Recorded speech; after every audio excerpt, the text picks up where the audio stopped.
Bagaimana hidup kita bisa dirasakan oleh orang.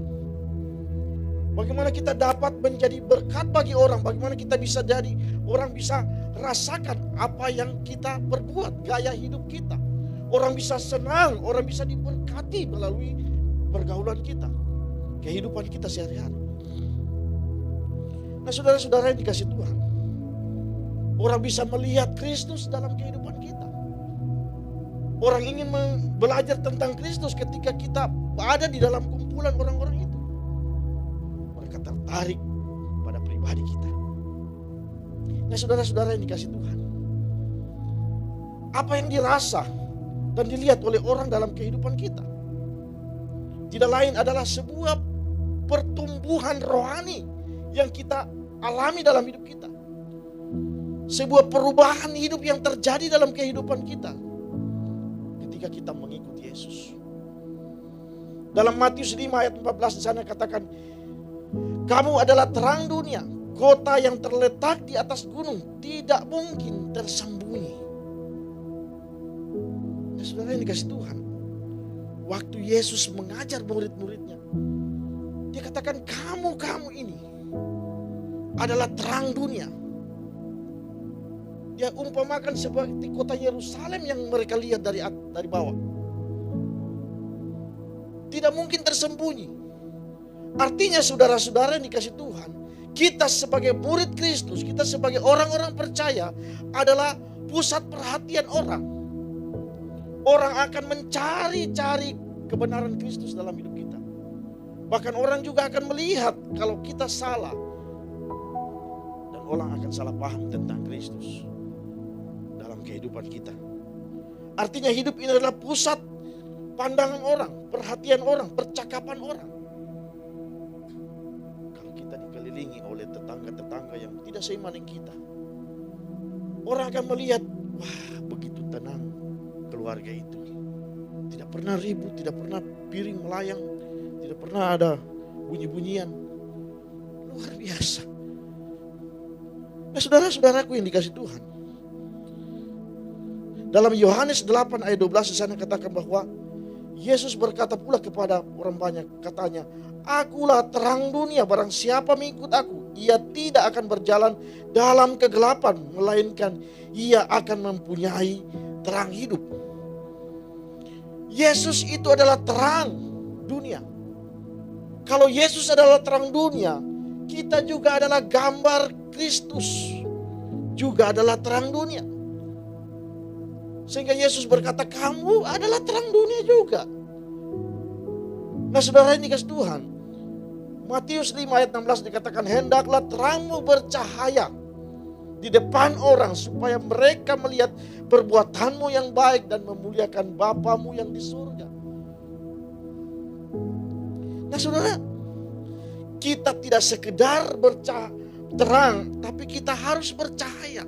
Bercahaya artinya memantulkan cahaya itu, memantulkan terang itu dari hidup kita, memantulkan Injil itu dari hidup kita. Ketika orang melihat kita, ketika orang melihat gaya hidup kita, orang akan melihat seperti itulah Kristus hidup. Nah, saudara ini kasih Tuhan, menjadi terang berarti menjadi berkat bagi banyak orang. Menjadi terang akan menunjukkan kebenaran, kepastian. Tidak ada yang meraba-raba, tidak ada yang reka-reka, tetapi ini sebuah keyakinan yang teguh. Ini sebuah kebenaran karena terang itu sendiri. Ketika kita menjadi seorang terang, saudara, pribadi terang dunia, orang akan melihat kita karena mereka dalam kegelapan. Nah, saudara dikasih Tuhan, terang itu dilihat oleh orang, dirasakan oleh orang-orang, dinikmati oleh orang-orang. Kita dipanggil menjadi terang yang bercahaya bagi dunia ini. Lalu caranya bagaimana? Caranya bagaimana, saudara? Paulus katakan dalam Roma 12 ayat 2. Di sana dikatakan, jangan kamu menjadi serupa dengan dunia ini, tetapi berubahlah atas pembaharuan budimu, sehingga kamu dapat membedakan yang mana kehendak Allah, apa yang baik, yang berkenan kepada Allah, dan yang sempurna. Artinya kita tidak boleh sama dengan dunia ini. Kita harus berbeda dengan dunia ini. Kita tidak harus meniru dunia ini, tetapi kitalah yang akan ditiru oleh dunia. Kitalah yang akan jadi berkat bagi dunia. Nah saudara, agar terang hidup kita dilihat oleh orang-orang, dirasakan oleh orang-orang, hidup kerohanian kita harus dilihat, harus terlihat, bertumbuh dan dirasakan oleh orang. Saudara dikasih Tuhan, pertumbuhan rohani adalah proses seseorang menjadi semakin serupa dengan Yesus Kristus. Bagaimana ketika hidup kita bertumbuh, itu adalah sebuah proses sedikit demi sedikit. Bagaimana perjalanan kita, perjalanan rohani kita untuk bisa menjadi sama dengan Kristus, serupa dengan gambaran Kristus. Saya tidak mengatakan bahwa kita akan jadi Kristus, tetapi kita serupa dengan Kristus. Kita segambar dengan Kristus. Kita segambar dengan Tuhan. Karena Kejadian pasal yang pertama ayat 26 sana katakan, baiklah kita menjadikan manusia itu seturut dengan gambar dan rupa kita. Artinya manusia adalah gambar Allah. Karena Kejadian 3 ayat 20, Kejadian 3 di situ waktu manusia jatuh dalam dosa, gambar Tuhan dalam hidup kita telah rusak. Dan melalui kehidupan rohani, perjalanan spiritual journey kita dalam hidup kita, perjalanan rohani kita dalam hidup kita adalah sebuah proses pertumbuhan rohani yang sedang kita lakukan. Seorang dikatakan bertumbuh dan jika ada perubahan ke arah kedewasaan, saudara. Ada sebuah perubahan yang terjadi dalam kehidupan kita. Selama setahun ini kita akan melihat sebuah perubahan-perubahan yang terjadi di orang-orang di sekitar kita. Dulunya kita lihat orang itu kasar sekali, gampang tersinggung. Tapi hari ini dia menjadi seorang pribadi yang lemah lembut, sopan, santun. Dulunya dia hidup di dalam dosa, hari ini dia hidup di dalam Tuhan. Dulunya dia adalah seorang karyawan biasa-biasa saja, hari ini dia memegang satu perusahaan. Itu sebuah perubahan juga. Dulunya dia adalah seorang yang tidak punya kepastian hidup. Dia kacau. Tapi hari ini dia menjadi sumber inspirasi bagi banyak orang. Dia menjadi berkat bagi banyak orang. Dulunya kita lihat dia jalan sendiri, masih jomblo, tidak ada kepastian hidup, tidak pernah ada orang dia bisa gandeng datang ke gereja. Hari ini dengan bangga dia selalu gerak-gerak, supaya orang lihat, ada pasangan sekarang. Ada yang masih sendiri hari ini, waduh mesti berdoa keras. Kalau sobat doa keras, mesti puasa. Kalau sobat doa puasa, mesti ada satu pasti mujarab. Biba cermin, biba kaca. Tidak ketemu. Saudara, begitu. Ada perubahan yang terjadi dalam kehidupan kita. Lalu bagaimana caranya? Bagaimana caranya supaya hidup kita bisa bertumbuh, iman kita bisa bertumbuh dalam Tuhan? Yang pertama, hal yang membuat kita bertumbuh adalah bagaimana kita hidup dalam firman Tuhan. Kita harus hidup di dalam firman Tuhan. Layaknya manusia butuh makanan, jasmani kita butuh makanan. Demikian rohani kita juga butuh makanan, yaitu firman Tuhan. Ketika kita lemah, kita butuh nasi untuk kita makan. Ada daging, ada susu yang kita harus minum. Nah, ketika kita rohani kita lapar, kita juga perlu beri dia makan, yaitu firman Tuhan. Dalam firman Tuhan ada vitamin. Dalam firman Tuhan ada kekuatan, ada obat. Dalam firman Tuhan ada sesuatu yang menginspirasi. Firman Tuhan adalah sumber segala-galanya. Nah saudara, ini kasih Tuhan, ketika kita hidup dalam firman Tuhan, ketika kita berjalan dalam perjalanan hidup ini, saudara, ada masalah, kita tidak gampang lemah, kita tidak gampang jatuh. Nah saudara, untuk itu kita perlu belajar akan kebenaran firman Tuhan. Firman Tuhan tidak hanya dilihat, tetapi kita harus merenungkan firman itu siang dan malam. Merenungkan, menghayati, mempelajari firman Tuhan. Karena belajar firman Tuhan, karena belajar firman Tuhan, itu artinya kita sedang bergaul dengan Tuhan. Roh Kudus akan setia membimbing kita. Kita perlu di-mentoring. Kita perlu dimuridkan. Kita perlu dibimbing dalam proses dimuridkan itu, dalam proses belajar itu. Baik itu secara langsung atau tidak langsung. Kita dimentori secara langsung oleh para mentor-mentor rohani kita yang ada di gereja, di home cell, di mana saudara bertumbuh hari ini. Ada leader-leader home cell yang akan menjadi bapak rohani kita. Bapak gembala tidak mungkin akan menggembalakan kita satu-satu dengan beberapa ratus orang ini. 500 orang berarti 500 masalah yang dia harus hadapi. Tidak mungkin. Kita punya bapak-bapak rohani di orang tua rohani, kakak-kakak rohani, atau sahabat-sahabat rohani yang akan membimbing kita. Ketika kita lemah, dia akan memberikan kita jalan keluar, kekuatan, solusi. Dia akan membimbing kita untuk belajar kebenaran firman Tuhan. Dia akan dipakai oleh Tuhan untuk membimbing hidup kita. Kita dimentoring secara tidak langsung juga saat kita mengikuti pengajaran-pengajaran yang ditawarkan oleh gereja. Ada Bible study, ada spiritual journey, ada Bible journey, ada khotbah-khotbah. Ada banyak hal-hal rohani yang kita bisa terima di tempat ini. Itu tidak bayar, saudara. Saudara bisa terima dengan gratis, saudara bisa terima dan nikmati pengajaran-pengajaran di tempat ini. Supaya apa? Saudara menjadi pribadi yang kuat. Saudara, Roh Kudus pula akan mementoring hidup kita dengan kebenaran firman Tuhan. Mengapa kita harus mengerti firman Tuhan? Ini pertanyaan. Yaitu supaya kita dapat bertumbuh dan dapat menghasilkan buah.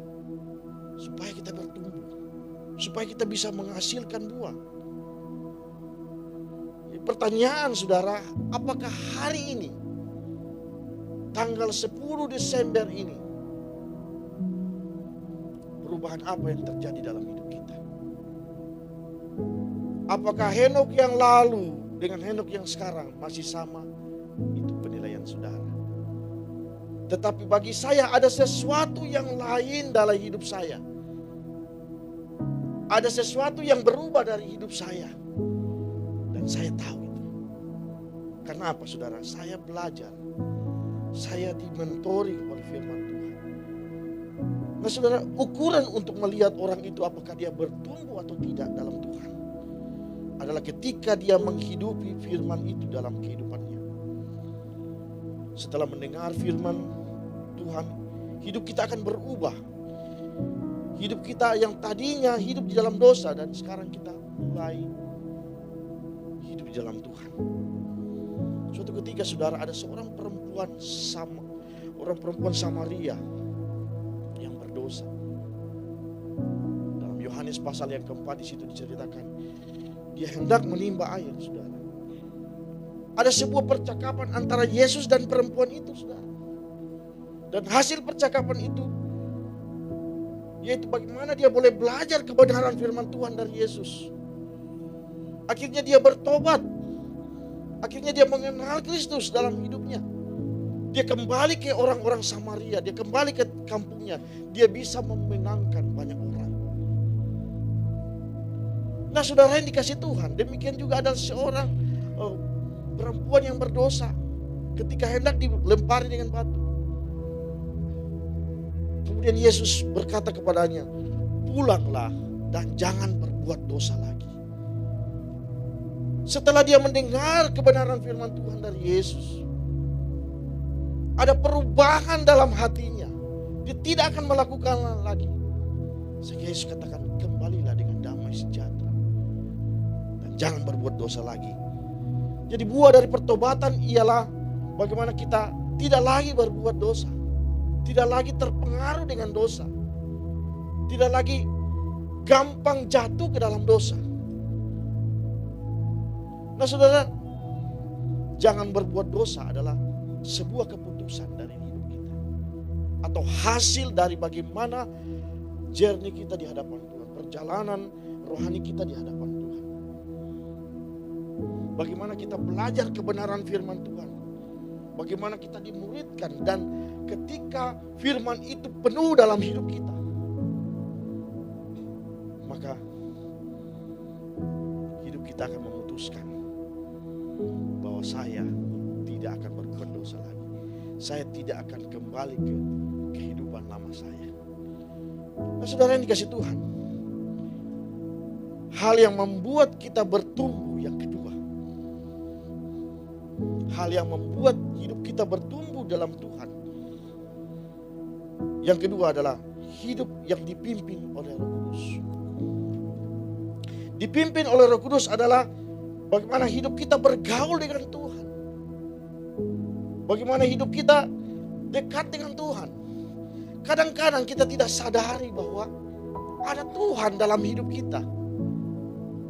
Kadang-kadang kita mengeluh kepada Tuhan. Kadang-kadang kita merasa sendiri ketika ada masalah, ada persoalan.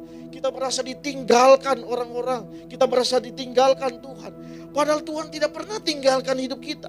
Ada Roh Kudus dalam hidup kita. Paulus katakan dalam 1 Korintus pasal yang ketiga ayat 16. Bahwa tubuhmu adalah bait Roh Kudus. Tempat kediaman Tuhan ada di hati kita.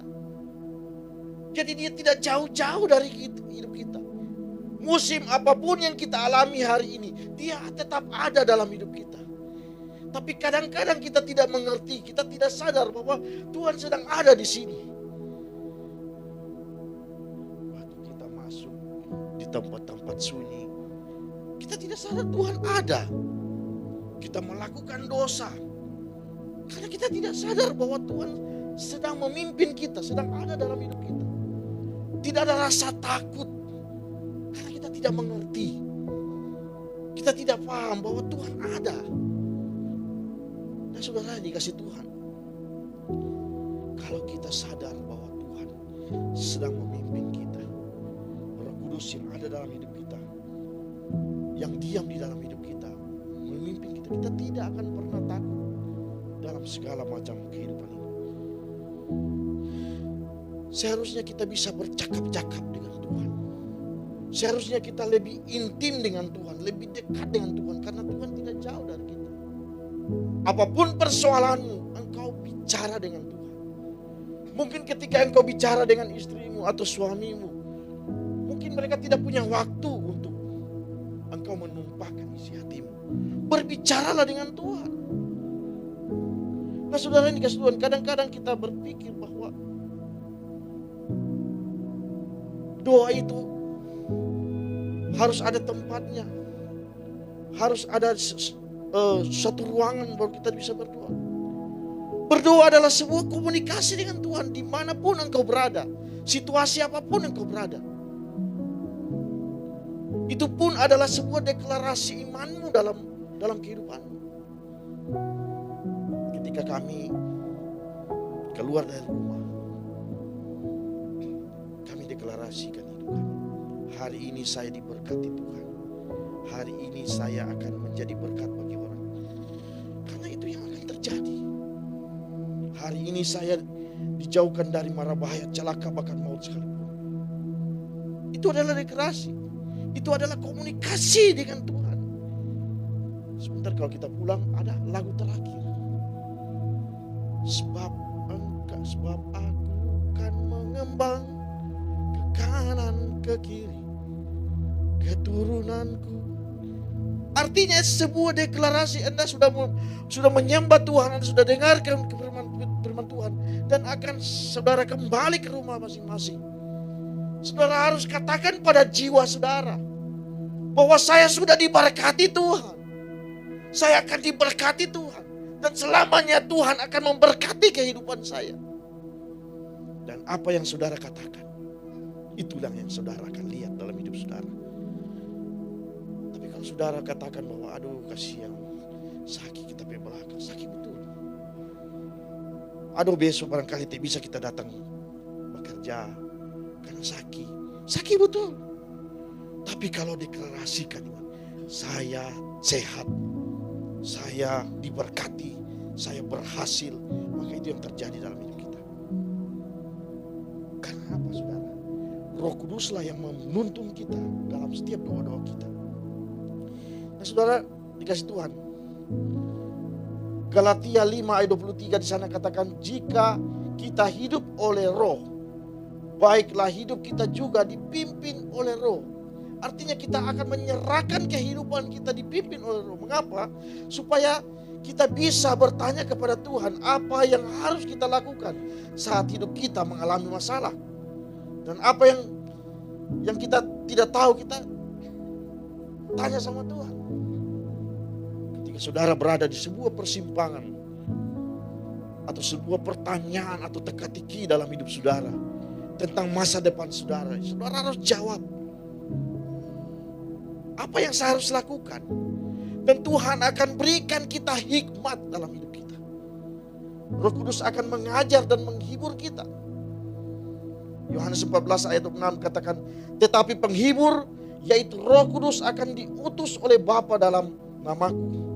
Dialah yang akan mengajar segala sesuatu kepadamu dan mengingatkan kamu akan semua yang telah kukatakan kepadamu. Dia akan ingatkan firman itu dalam hidup kita. Roh Kudus akan membisikkan kepada kita sesuatu yang kita tidak tahu. Saudara, ketika orang merancangkan kejahatan dalam hidup kita, Tuhan akan bisikkan firman itu dalam hidup kita. Jangan balas kejahatan dengan kejahatan. Nah saudara yang dikasih Tuhan, saat kita berada di tengah-tengah masalah tekanan, hikmat Tuhan itu tiba-tiba muncul dalam hidup kita. Roh Kudus mengingatkan kita, memunculkan hikmat itu. Ketika kita belajar firman Tuhan, ada sesuatu yang tidak dimengerti, kemudian kita ingin supaya kita mengerti. Roh Kudus mengingatkan kita, sehingga kalimat itu menjadi rema bagi hidup kita, menjadi kekuatan bagi hidup kita. Nah saudara-saudara yang dikasih Tuhan, orang yang dipimpin oleh Tuhan melalui Roh Kudus adalah hidupnya tidak khawatir. Karena ia punya iman, dia percaya kepada Tuhan yang sanggup menyediakan segala kebutuhan. Dia tidak akan pernah khawatir akan kehidupannya. Karena dia tahu Tuhan yang akan mencukupkan segala kebutuhan. Jangan kamu khawatir akan hidup ini. Itu firman Tuhan. Kita tidak akan khawatir. Karena apa? Tuhan katakan, carilah dulu kerajaan Allah dan kebenarannya. Semuanya itu akan ditambahkan kepadamu. Matius 6 ayat 33. Dan 34 dia katakan, jangan kamu khawatir akan hari esok. Karena hari esok akan punya kesusahan sendiri. Ayat-ayat sebelumnya 27, 26. Pandanglah kepada burung dia di udara. Mereka tidak menanam, tetapi dia diberi makan oleh Bapa di surga. Nah saudara yang dikasih Tuhan, apalagi kehidupan kita tidak perlu khawatir. Roh Kudus akan mengingatkan kita bahwa sekali-kali Tuhan tidak akan pernah meninggalkan kita. Sekali-kali Tuhan tidak akan pernah melupakan hidup kita. Ibrani 13 ayat 5. Nah saudara, mari kita fokus dengan firman Tuhan. Jangan fokus dengan kebutuhan. Jangan fokus dengan kekhawatiran. Tapi fokus dengan firman Tuhan yang ada dalam kehidupan kita. Kalau Kalau kita hidup di dalam firman, kita dipenuhi oleh firman, kita dituntun oleh Tuhan melalui Roh Kudus-Nya. Maka apapun persoalan yang kita hadapi, sesakit apapun yang kita hadapi, Tuhan akan lindungi kita. Mungkin kita adalah pribadi yang lemah, gampang jatuh, tetapi hidupmu dipenuhi oleh Roh Kudus, maka engkau akan sama seperti balon ini.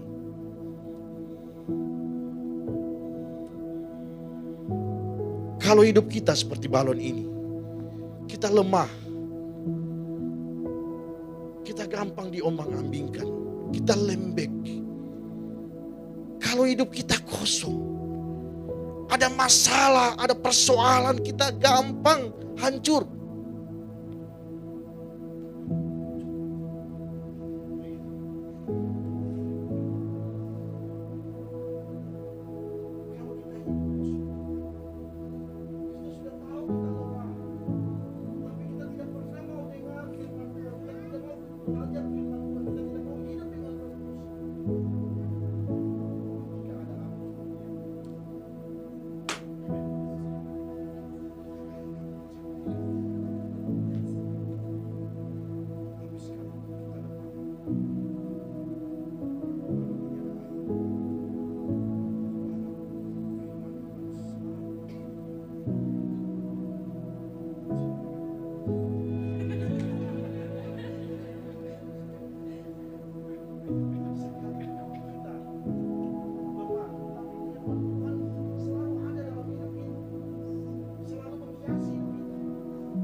Sakit. Kita difitnah. Mungkin ketika kita dibully itu. Mungkin ketika kita dijauhi oleh orang. Atau ketika kita difitnah yang jahat, kita sakit. Seperti kita dibakar, kita sakit.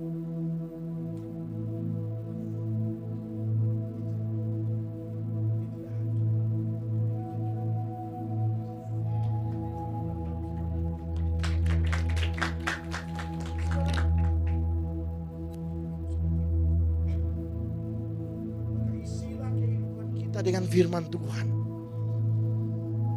Apapun persoalan saudara, apapun latar belakang saudara, jangan berkata bahwa saya memang orang lemah. Jadi waktu saya jalan-jalan ada tante-tante goda saya, jadi saya tak ikut karena saya lemah. Tidak ada seperti itu. Ada tante-tante bergoyang-goyang bilang, nyong, teman akan tante pergi belanja. Oh iya dang. Igol. Nah saudara, ini kasih Tuhan, kita lihat. Kalau hidup kita seperti itu, hidup kita dipenuhi oleh Roh Kudus, kita tidak akan gampang terpengaruh. Kita tidak akan gampang jatuh dalam dosa. Kita tidak akan gampang hancur. Ada banyak orang-orang rumah tangga yang baru 2 tahun sudah memilih untuk bercerai.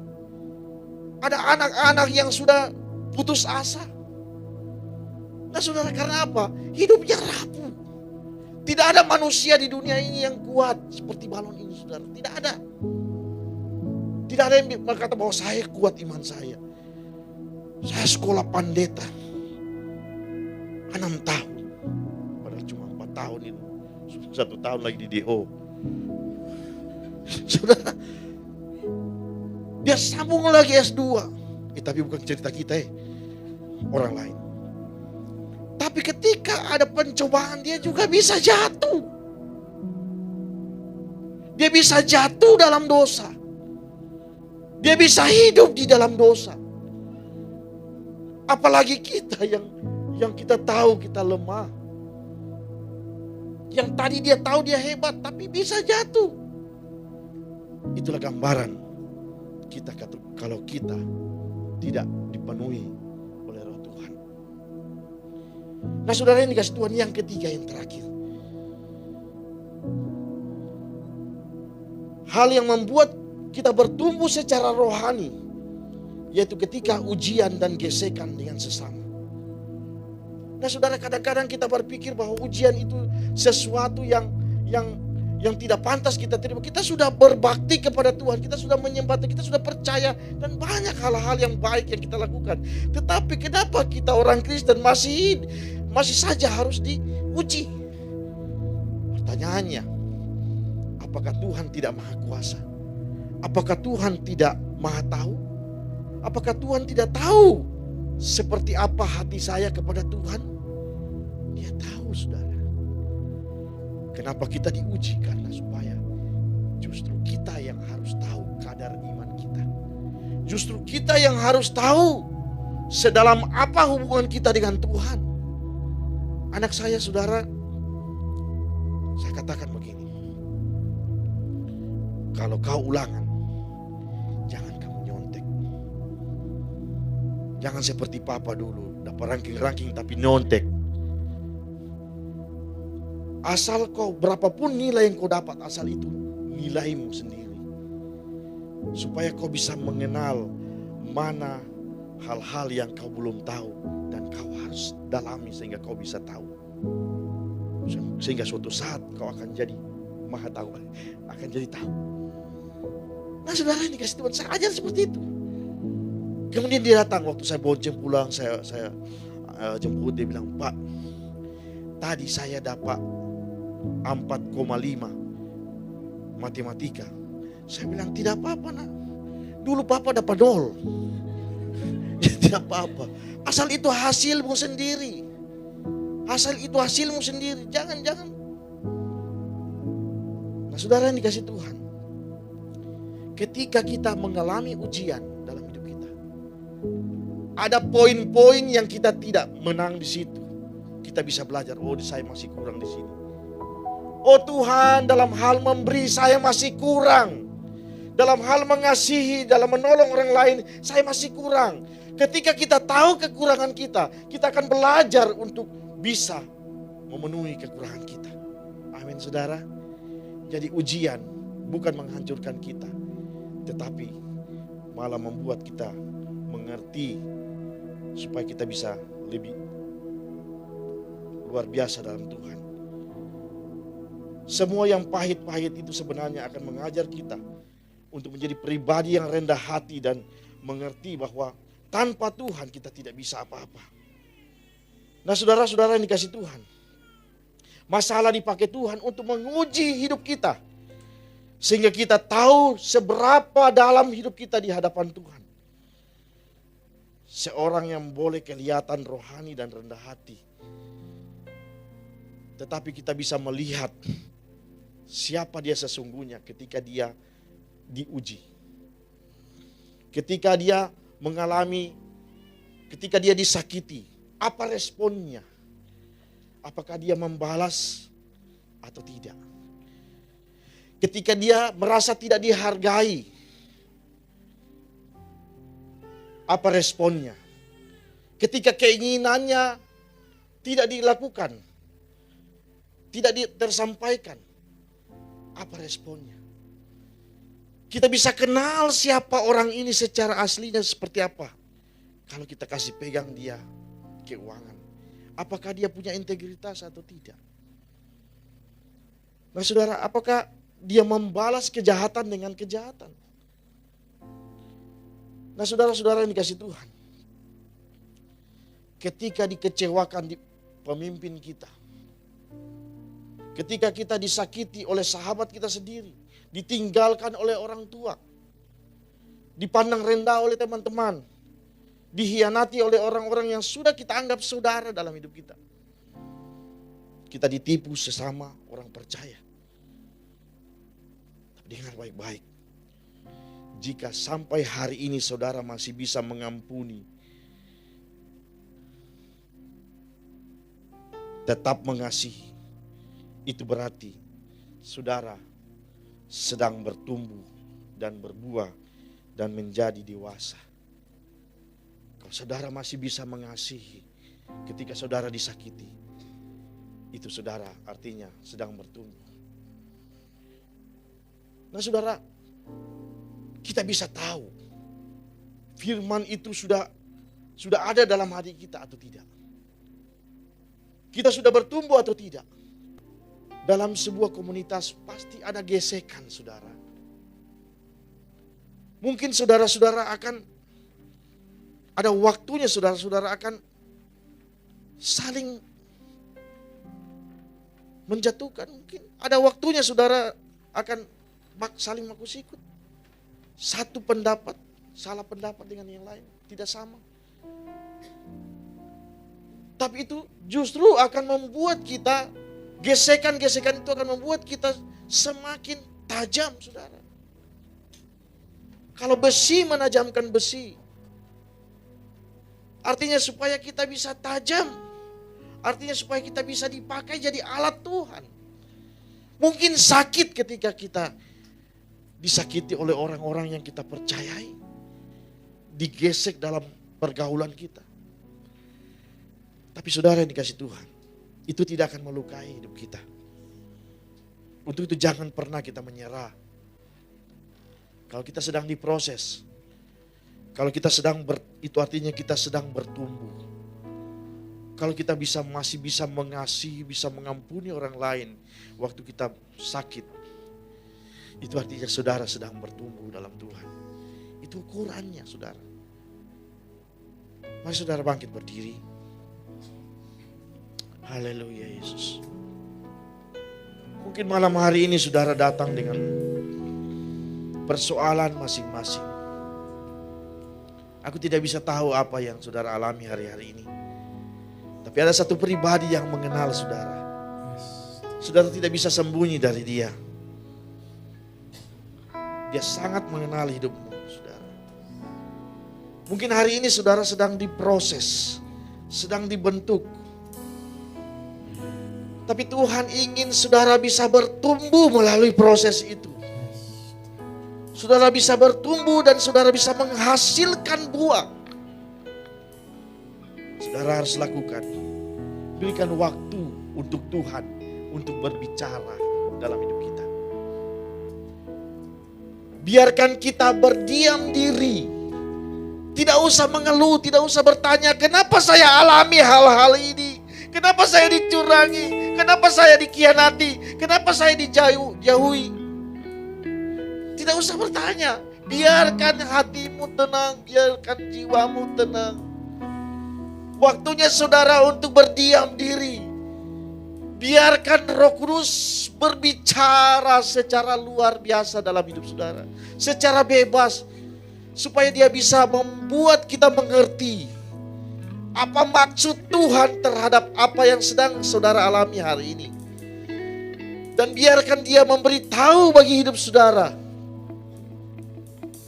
Apa yang saudara harus lakukan. Sehingga ketika kita keluar dari persoalan, kita menjadi pribadi yang bertumbuh. Kita bisa dirasakan oleh orang lain. Kita bisa dilihat oleh orang lain.